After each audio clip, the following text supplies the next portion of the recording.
warahmatullahi wabarakatuh. Perkenalkan, nama saya Adi Rahmat Safei dengan NPM 2357051014 dari kelas C.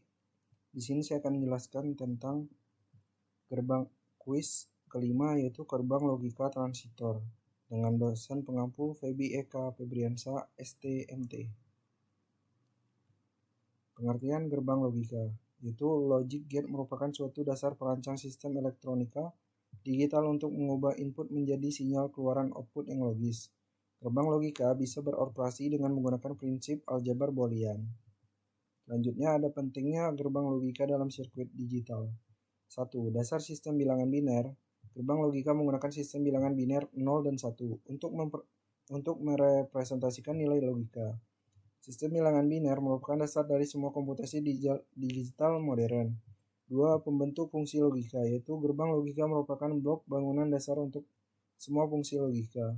Dengan kombinasi gerbang logika sederhana seperti AND, OR, dan NOT, kita dapat membangun fungsi logika yang lebih kompleks seperti flip-flop, register, dan bahkan prosesor. Yang 3. Implementasi fungsi Boolean, yaitu fungsi logika dalam sirkuit digital direpresentasikan menggunakan aljabar Boolean. Gerbang logika memberikan implementasi fisik dari fungsi-fungsi Boolean ini yang pada gilirannya memungkinkan kita untuk merancang sirkuit yang melakukan operasi logika sesuai dengan kebutuhan. Yang keempat, kemampuan untuk memproses informasi, yaitu gerbang logika memungkinkan perangkat digital untuk memproses informasi secara efisien. Mereka dapat melakukan operasi seperti penjumlahan, pengurangan, dan logika lainnya dengan kecepatan tinggi yang penting untuk aplikasi komputasi modern. Selanjutnya ada dasar transistor, yaitu pengertian transistor. Transistor adalah semikonduktor yang dapat mengontrol aliran arus listrik antara dua terminalnya berdasarkan arus atau tegangan yang diterapkan pada terminal ketiga yang disebut basis.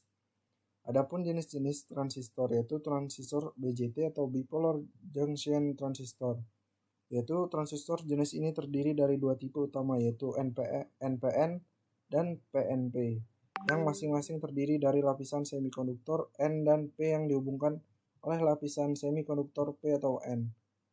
Yang kedua ada transistor MOSFET, yaitu metal offset semiconductor field effect transistor, yaitu transistor ini memiliki struktur yang berbeda dari BJP dan dapat digunakan dalam berbagai aplikasi termasuk sirkuit logika dan penguatan sinyal.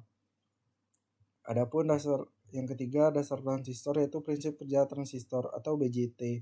Ketika arus mengalir dari basis ke emitor dalam transistor BJT, transistor akan mengalirkan arus yang lebih besar dari kolektor ke emitor. Hal ini menghasilkan fungsi penguatan sinyal. Yang kedua ada MOSFET. Pada transistor MOSFET, arus antara sumber dan drain dikendalikan oleh tegangan yang diterapkan oleh gate. Yang keempat adalah aplikasi transistor. Transistor digunakan dalam penguatan sinyal audio dan radio frekuensi.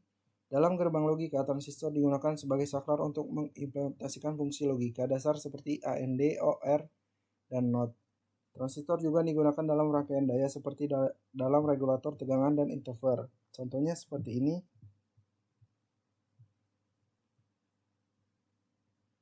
Serta contoh rangkaiannya seperti ini.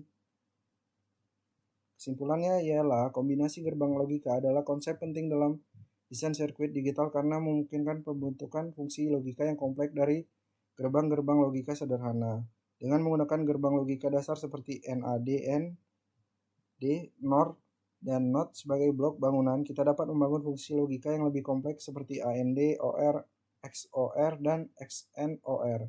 Prinsip aljabar Boolean dan gerbang universal NAND atau NOR memainkan peran kunci dalam pembentukan kombinasi gerbang logika. Dengan pemahaman yang baik tentang kombinasi gerbang logika, kita dapat merancang sirkuit digital yang efisien dan sesuai dengan kebutuhan aplikasi elektronik kita. Sekian dari saya, terima kasih.